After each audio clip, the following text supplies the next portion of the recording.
when you get a meme coin, the meme coin's trading at a $2 billion valuation, and then you try and justify it. You say, oh, but you know, it's attention. Come on, guys, it's garbage. It's just casino. What's the perfect picture for you? Maybe buying a Formula One team, and then just like just making a passion of Formula One teams. I don't know, something like that. You are the largest, like the world's largest crypto channel, right, in live streaming. I am who I am, and if you like me for who I am, that's great. I don't have anything to prove to anyone. Yeah, I'm just waiting for you to say something to actually buy it. When you invest in somebody else's token, you're reliant on him and the market, and that you can't control. What do you think is the biggest lie in our industry? You know, you're asking all the right questions. It has to be something. If you think about Coinbase is nothing but a bank. It's a bank.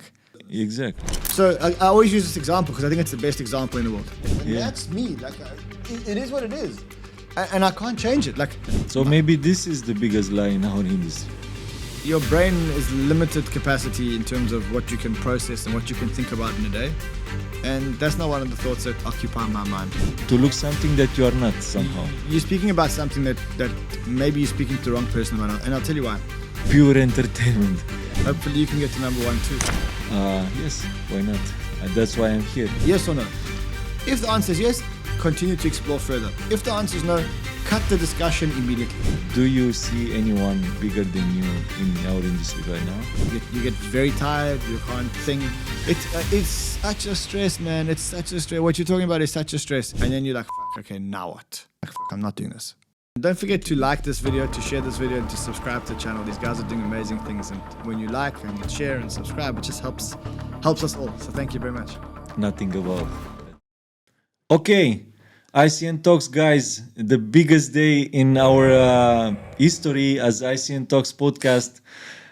The biggest legend in our industry. Thank you so much for accepting our invitation and for actually make it to ICN Talks. Such a pleasure, man. It's a privilege to be here, and I'm actually very impressed by what you've done with your business in the last 2 years. Yes, indeed. It's incredible. Incredible. Just 2 years ago, this company, it was an idea.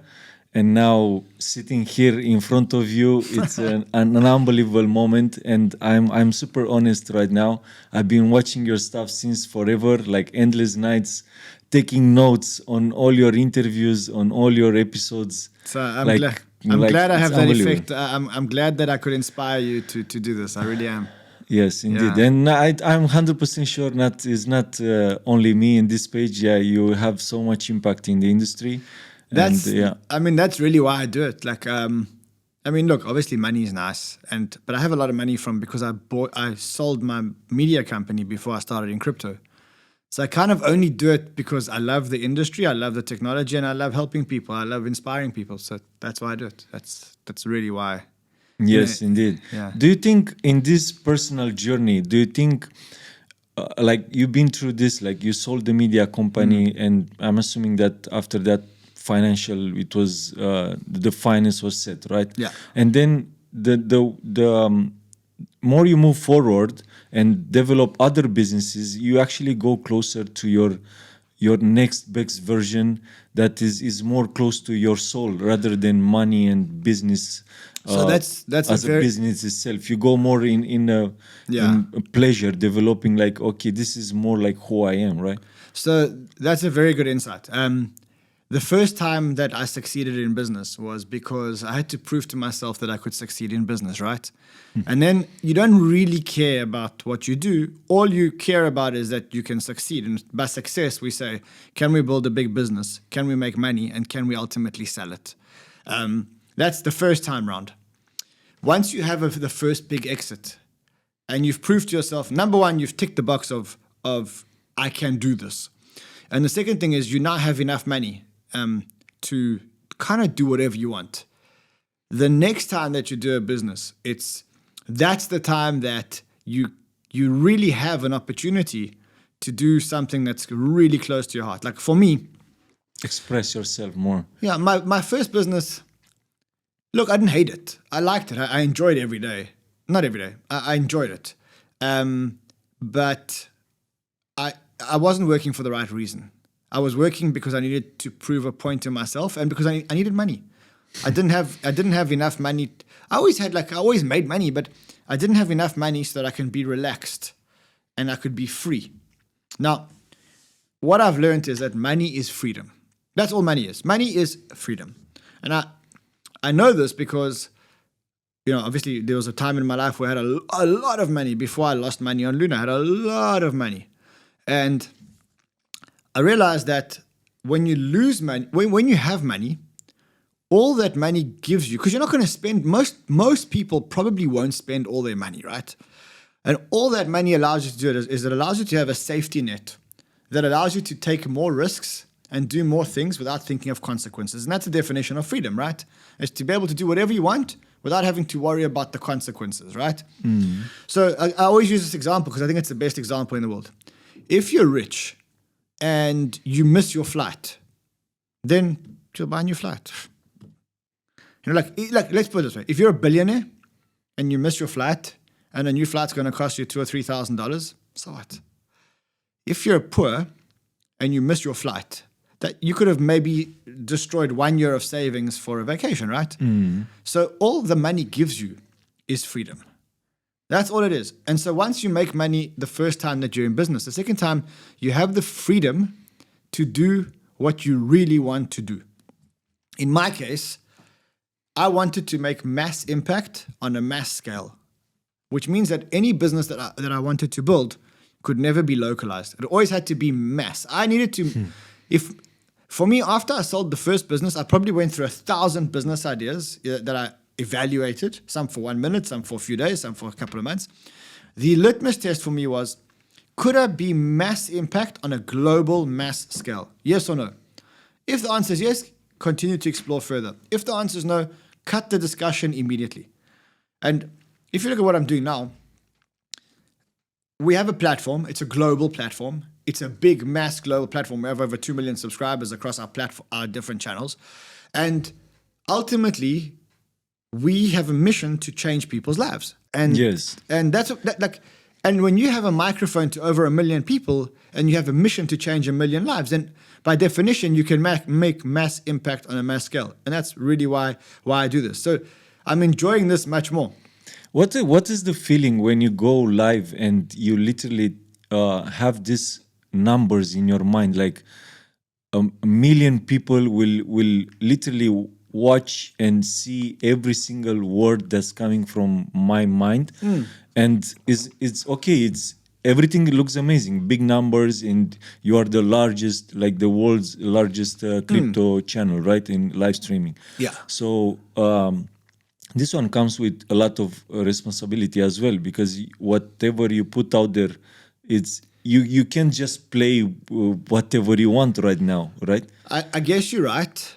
I don't see it like that, funny enough. Like now that you've said it, I kind of think, wow, actually, when I go live, it's a massive responsibility. I actually don't think about it like that, to be honest. Because sometimes people, they can just wait for you to come live and give us what's happening, because it's the right place to be to understand what's happening right now. And maybe I'm just waiting for you to say something to actually buy it or not.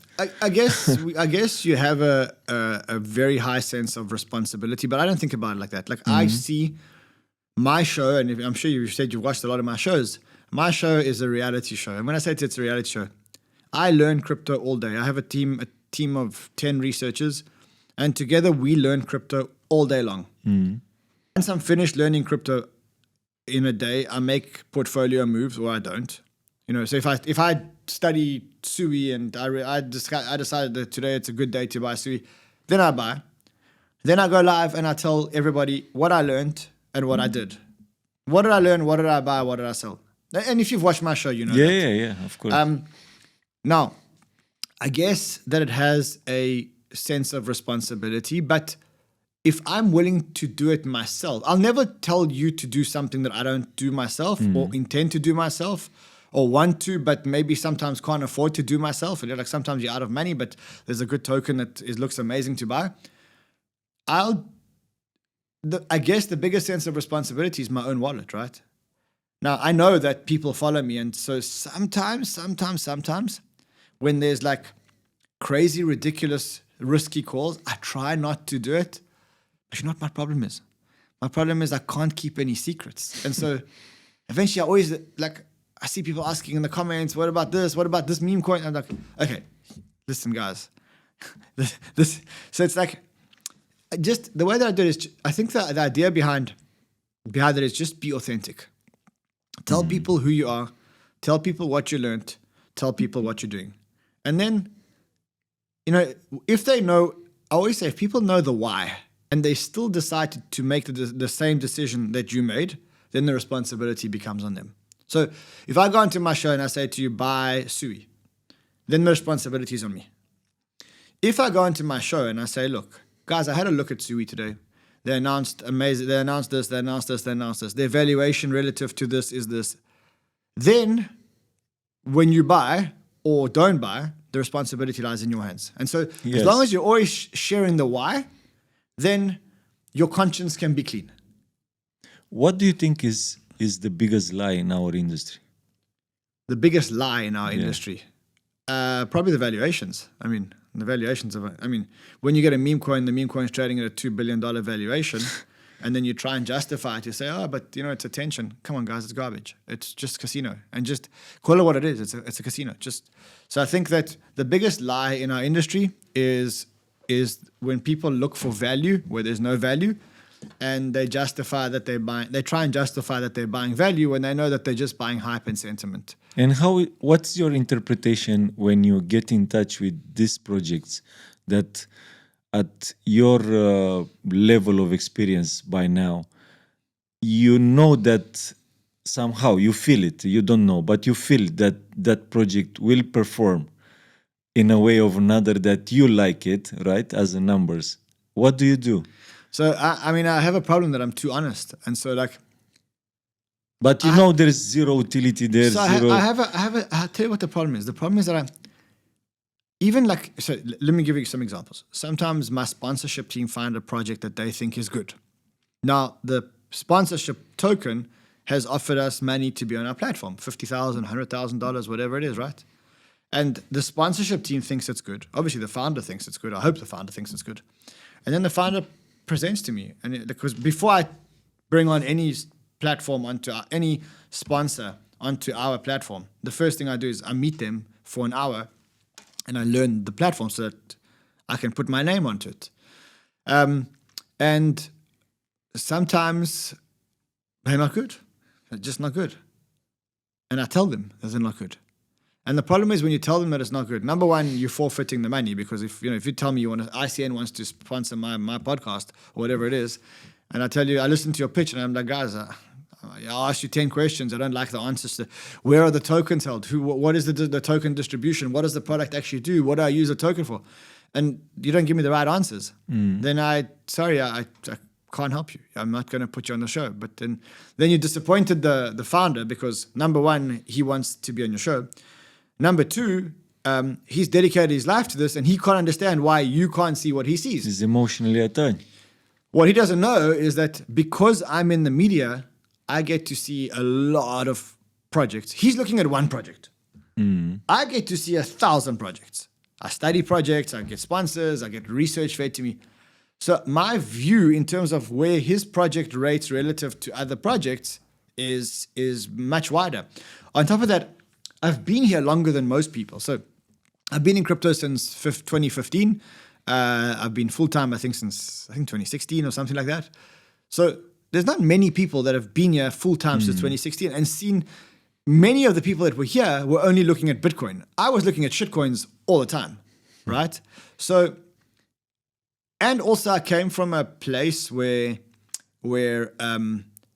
I had run a business before. So again, a lot of the founders in the space have never run businesses before. This is a big advantage indeed. Yeah, I built a business with 1,500 people. So I failed and succeeded and failed and succeeded many, many, many times in my journey.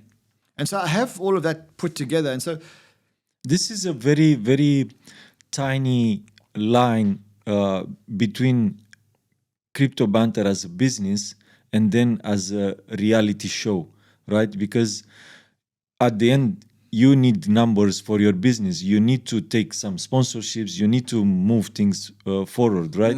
But in the same time, you have this responsibility in front of, I think, in front of you. When you Yes. go home, you need to be fine with that. So it is. Where is this battle that? Sometimes, you're asking all the right questions. Sometimes I feel like I wish there wasn't a business, and I wish I could just switch on the camera and just make the show, because like I really enjoy making Pure the show. entertainment. Yeah, and infotainment, because I really like it's Infotainment, edutainment. Like I really like to educate. I'm not a performer. Like I just want to tell you what I've learned in crypto, what I think. In fact, you are a great performer. Yeah, but I think maybe that's a natural. Like for me, it's more like I want to just share with people what my views are.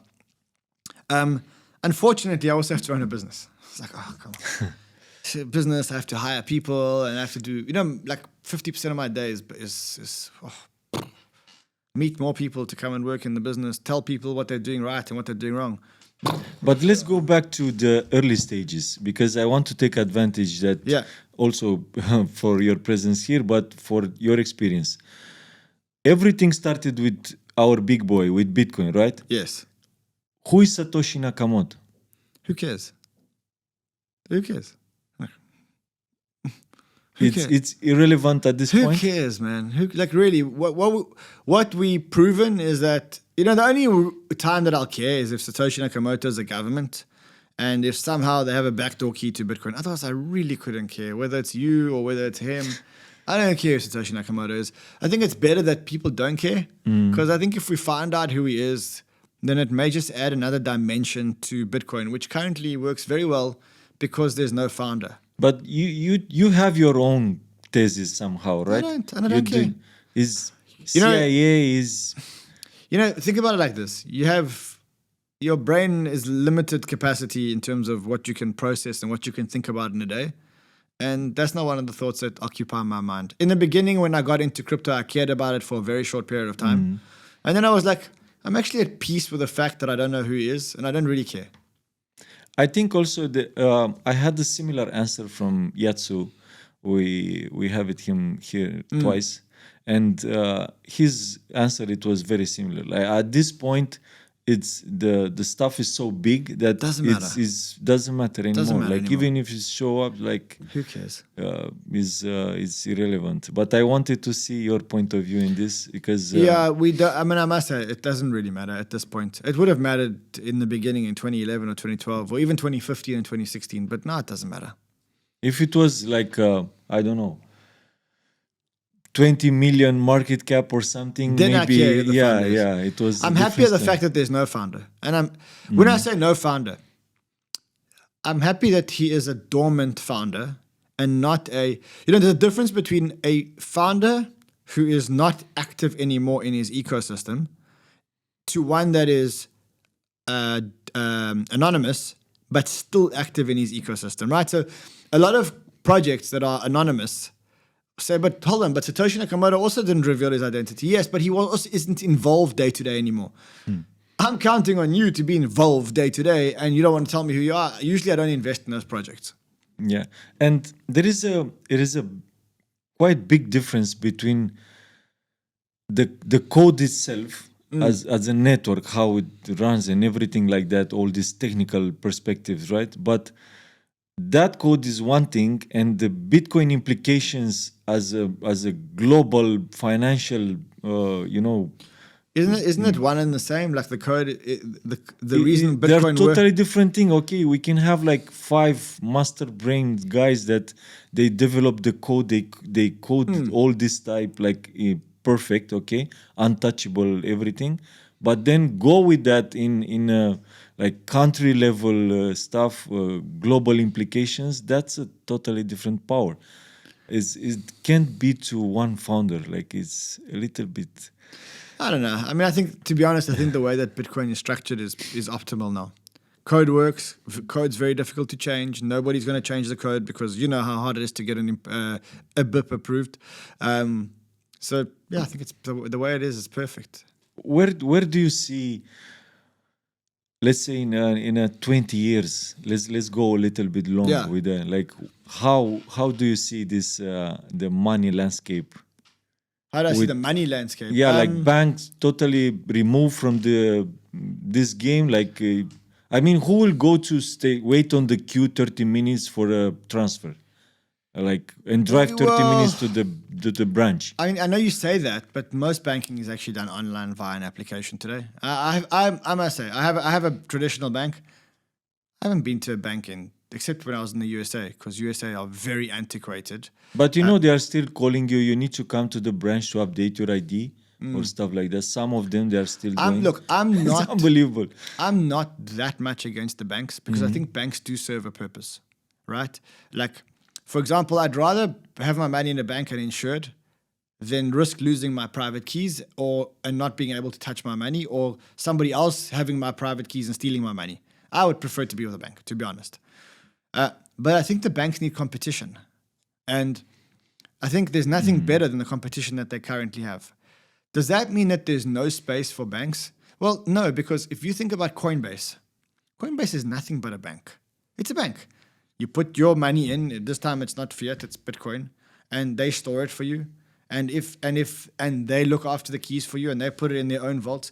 Coinbase is a bank. It's just labeled as a crypto company. It's a bank. People like my mom and So maybe this is the biggest lie in our industry. I don't know, like people like my mom, I don't think she'll ever self-custody. I don't think there's any reason for her to self-custody. Like, I know you say that, I know we all say that, the banks can seize our money and take control of our money, but how many people does it actually happen to? Like, really? Like, how many people do you know that the banks have actually stolen their money? Personally? One? None? Yeah.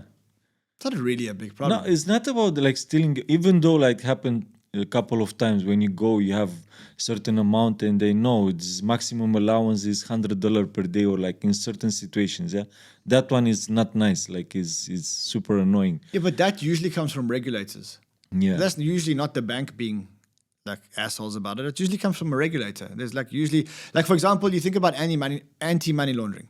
Anti-money laundering in certain countries says that you cannot transfer more than X to an unidentified third party. Now, that's not the bank. That's the regulator. And rest assured that with crypto, the same regulations are going to be there. In 5 years, when you look at crypto, there's going to be regulation.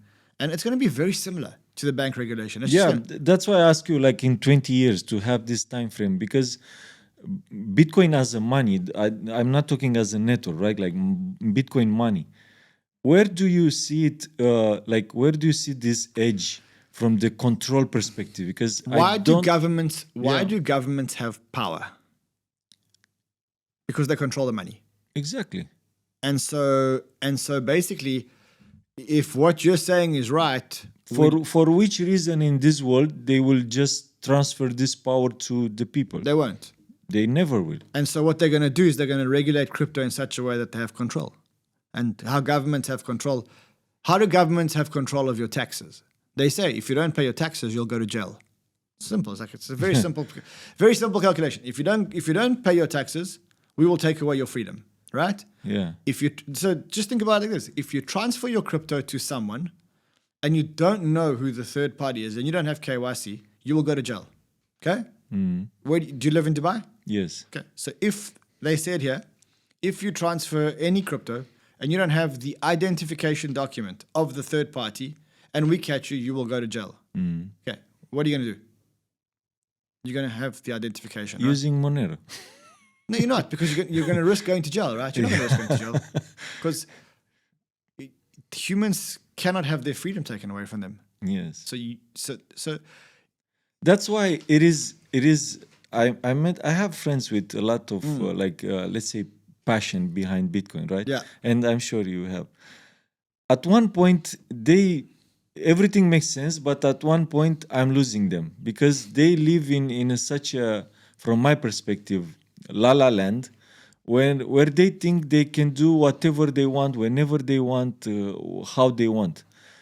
Till one point, yeah, you can travel with your 1,000 Bitcoin here and there, and people, but that's pretty much most everything. People live and don't really care about the restrictions because the restrictions never apply to them. Like you say, you cannot transfer more than $10,000 a day. Most people don't have $10,000. And so that restriction doesn't really count for them. we talk about our libertarian views about like, like how the government is bad and it keeps deflating money. And most people don't have money. Most people don't have assets. Most people live from hand to mouth. So all these rules don't really matter to them. What will be that decision if you have a power for 1 hour? What will change? If I've got the maximum power for 1 hour. Yeah. I wish I could say very simply, like no stretch taxes, our imagination no right now. taxes, or no rules. But the truth is, But you need to have in mind all this control, because we are here in this page, right, with controlling the crowd, the society, the money, everything was going on, and you are. I think what I would do is for 1 hour you can decide something. I think if I could, I would do something like I would make taxes like crowdfunding. Okay? Now, when I say taxes like crowdfunding, instead of saying you have to pay 10% of your wealth as taxes, I would say to you, we need $1 billion of taxes. We need 100 million to build this road. We need 50 million for education. We need 20 million for this. And I would let people contribute into the buckets that actually make sense to them. So I'd give people like voluntary taxes, because then you're actually voting every day for the government decision with your money. I would force people to pay a certain amount of money, but I would ask them to allocate what's important to them. I mean, I don't know if that's ever been done in the world, but you're asking if, like, something practical that I could change. That's something practical that I could change. And bring a meaning behind it. You see, I can't say abolish taxes, because then how would you fund the government and how would the government clean the roads and you can't do that. But like I wish there was a world where I could decide where to spend more money by paying my. Hey, I know I have to pay taxes. Just let me decide based on how much money you want for certain initiatives, which initiatives I want. You told me earlier when we started that money is freedom. Yes.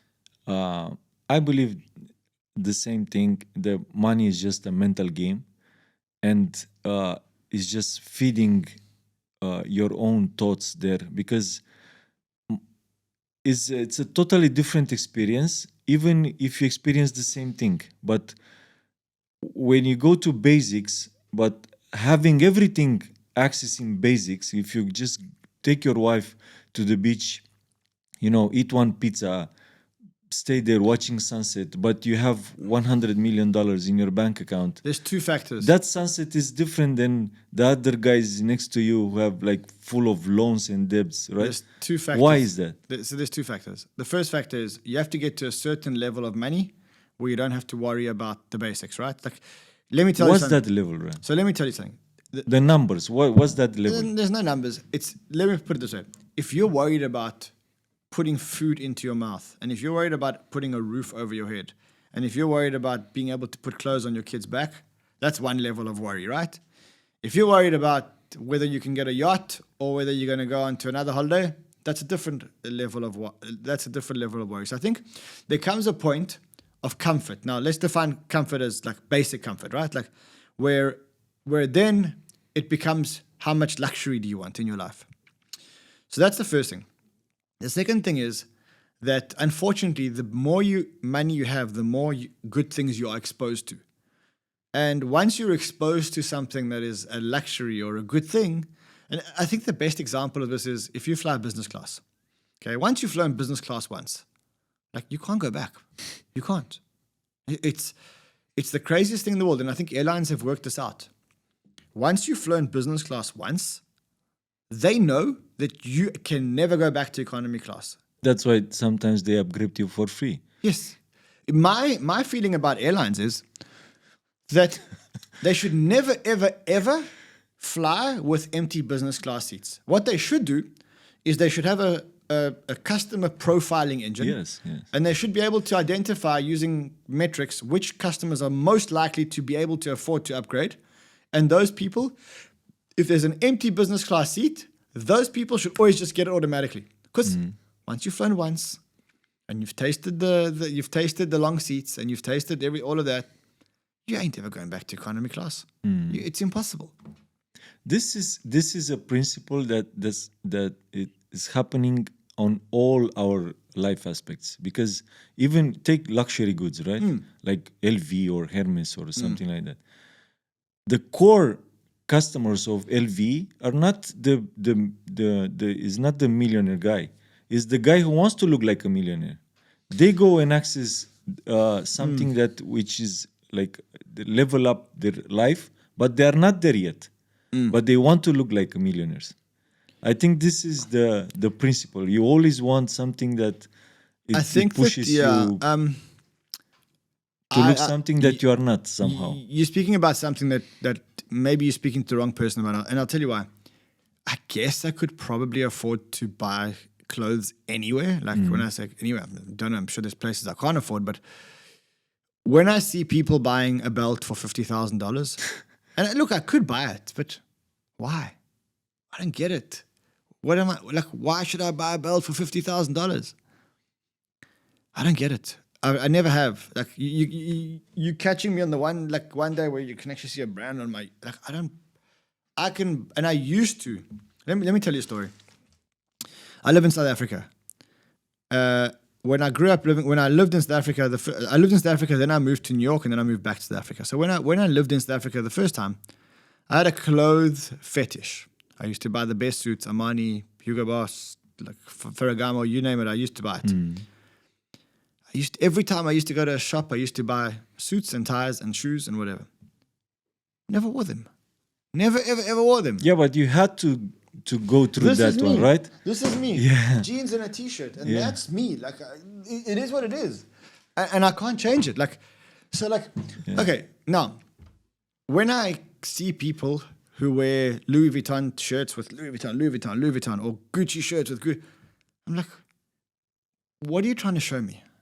Are you trying to show me that you can spend so much money on clothes? It doesn't impress me. It doesn't But look, that's a personal thing. And I'll tell you why I think it's a personal thing. Even though I have some money now, I grew up with nothing. And when you grow up with nothing, I think I have a respect for money where I just respect money to say that it's unnecessary and it's decadent and it's not something that I want to do. And so I don't do stuff like that. I perfectly understand. It makes sense. At one point, it is this battle in everyone's mind when you want this stuff, but once you have the stuff, you understand that is nothing fancy there. I see it so different. You just go back to who you are, or in a way or another. I see it different. Like, you know, like there's a lot of societal pressures when you, especially in Dubai. I think Dubai is this is a little bit of a problem here, but there's a lot of societal pressures to where, like, I see people going out, and then one guy buys a Gucci shirt, and the other guy needs to buy a Gucci shirt, and a Prada shirt, and a this shirt. Like, I hang around those people. And when I hang around those people, I arrive like this, bro. White t-shirt, every day, you can see every day in the office. White t-shirt, black t-shirt, jeans. Yeah, of course, because the passion is to build big stuff at big scale. That's you know what it is? Not the t-shirt. You know what it is? I am who I am. And if you like me for who I am, that's great. I don't have anything to prove to anyone. I don't need to prove to you that I'm better by wearing, bro. I don't need it. Like, either you're going to like me for who I am with my jeans and my t-shirt, or I don't need anything. What do you think at this level where you are right now in the media space, what do you see like a potential downside from here? Oh, there's lots of downsides. Potential. I mean, the one downside is that you make a lot of investment mistakes, and then you lose your money and you lose your influence. Because remember, as media people, the metric is attention, number of eyeballs, times credibility, right? So attention times how good your calls are, attention times how credible you are. If your credibility goes down, you don't have any more influence, and if your attention and your attention will therefore go down, and the whole thing can just spin out of control. Also, for me, like, I want to be the number one all the time, and so my biggest, like, if I'm number 3 or number 4 for a long period of time, that'll break me. I can't. I have to be number 1. You asked me what's the biggest issue. Yeah. My biggest threat is not being number 1. But from the business perspective, I mean, like, we both of us, we are building on third-party platforms. That's Like, a threat. Yeah. That's a threat. So because tomorrow you can receive an email that your channel has, My biggest stress. My biggest right? stress because This is something. It happened. It happened you're with not- Brian, right? From you're Brian. not dealing with a human. You're dealing with an AI. And if it's not an AI, you're dealing with someone in the Philippines or in India who's working for YouTube customer care, and they have scripts that they allow to talk to you about, and that's it. Like even a small problem with YouTube, like my video can't be monetized. There's no one to talk to. It's such a stress, man. It's such a stress. What you're talking about is such a stress, and also because the AI makes mistakes. Like I once was showing a website on my stream. The website had an ad for casino. So like I just was showing the website and coincidentally the website had and I got a copyright I got a strike on YouTube, Yes. a community guideline strike. Yeah, exactly. This Can you type of imagine? thing, yeah. Like you could lose your whole channel for that. So yeah, that is a big thing. That's like losing your channel is a big thing. What do you want from here? Like, what's the perfect picture for you? Keep changing lives every day. You want to sell it? One day. Yeah, one day I'll sell it. Just because businesses, you marry your wife, you don't marry your business. Exactly. And I think the days of handing down businesses to your kids, those days are like the 1900s. And how do you see run? Like, what's the version after? Like you saw the media empire. What's after? I don't know. Maybe, I've thought about that. Yeah. I'm probably not just going to go and spend time with my family because, I love my family to bits, but I think I need to be doing something. I've thought about like maybe buying a Formula One team and then just like just making a passion of Formula One teams. I don't know, something like that. Something that keeps me interested, high dopamine, fast pace, challenging. It has to be something. Has to be something. I've been through 2 exits so far in e-commerce, and I had like let's say around 2-3 months like honeymoon from business, right? Out of business. Sounds like hell. It's like day one after you sold your business, you are home. Your guys, they are not used with you at home. I've never had that. I've never had that. Your life is what you talking about has completely changed. What you Because talking you're about? always in the task, always on the meetings, always, and suddenly everything is chill. Like nothing happens. Is totally different world. What you talking about? I've never had before. I've never stopped. So I can't tell you. Like, So you need to start immediately. Something. even while I'm still like in my last business, while I was still exiting, I found crypto. So I know you lost an insane amount of money. yes, $100 million plus. Yeah.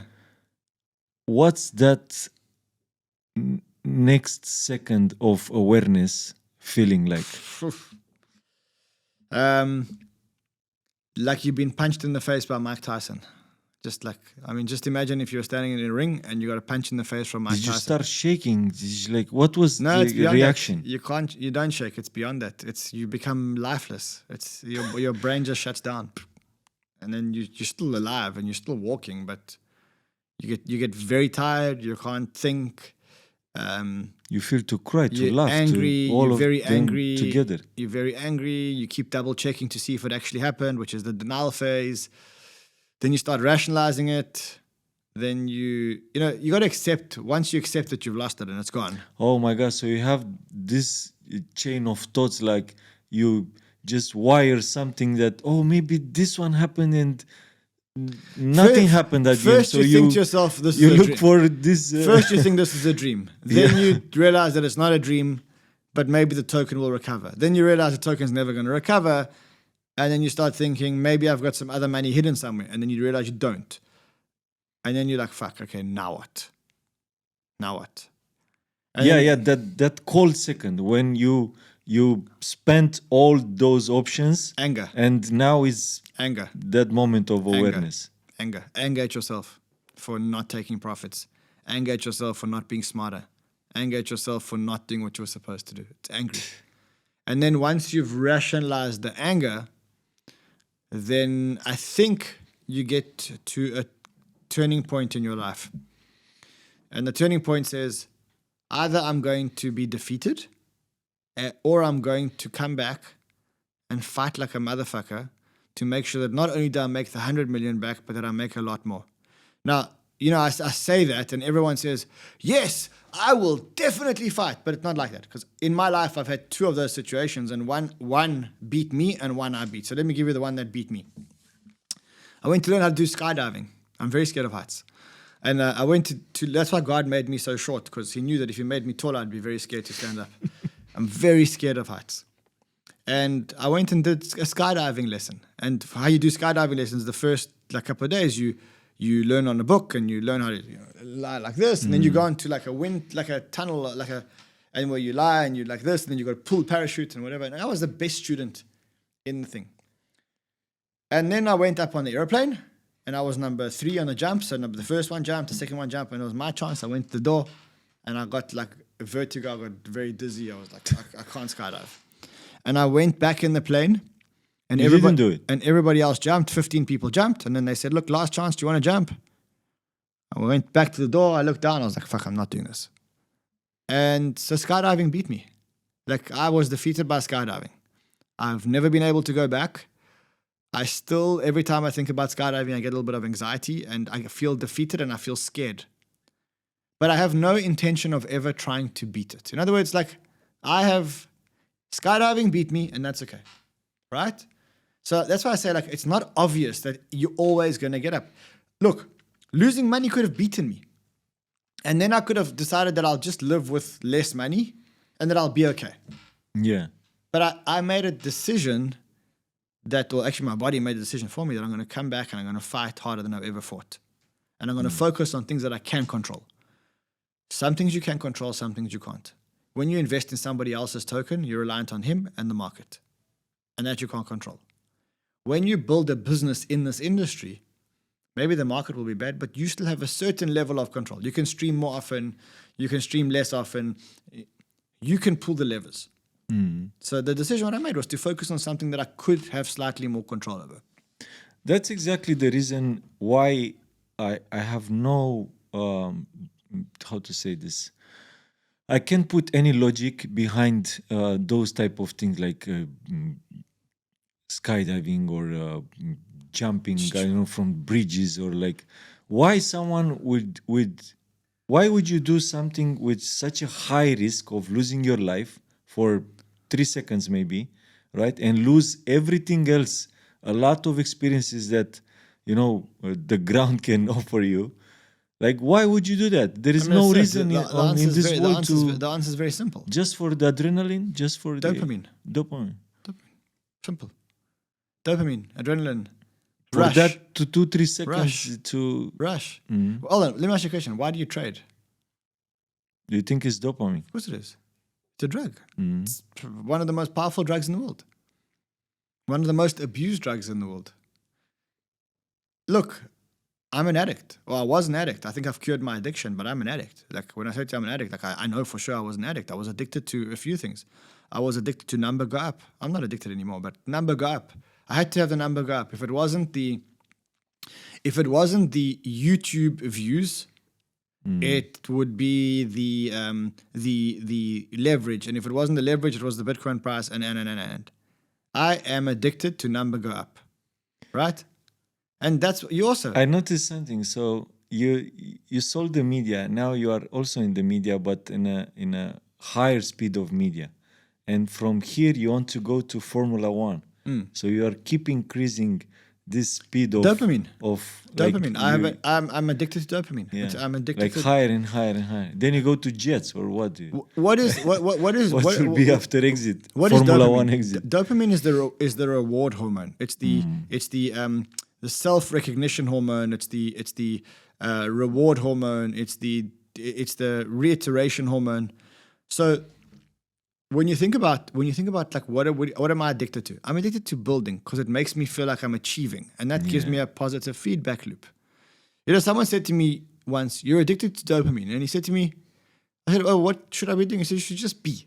I said, "Okay, but what do you mean by just be?" He said, "Just be, without chasing." I was like, But why? Like, what do you achieve when you just be? And he says, you achieve nothing. And that's the whole idea, is that you just be. I can't. Like, the thought of like just doing nothing without a purpose just scares me. I think we, as a big fan, we don't want you to stop. We want you to keep building. And again, I'm super honest. Like, this is a big day for me, having this conversation with you here. And I'm super grateful you came and you accepted. Of course. I try and help, as I said, I try and help a lot of people who are smaller, sometimes even bigger. Because I remember how hard it was for me and nobody would help me. Like, there's very few people that actually really help me. Like, Carl the Moon helped me a lot, funny enough. Chris Crypto helped me. Elio Trades helped me. But very few people wanted to come on my channel in the beginning. And like, I remember thinking like, wow, one day if I get big, or when I get big, I'm going to try and help as many smaller channels as possible. Like, I'm going to try my best. My last question in today's episode, you mentioned that you like to be number one only. Yes. Do you see anyone bigger than you in our industry right now? In YouTube game, I mean. Well, it's not.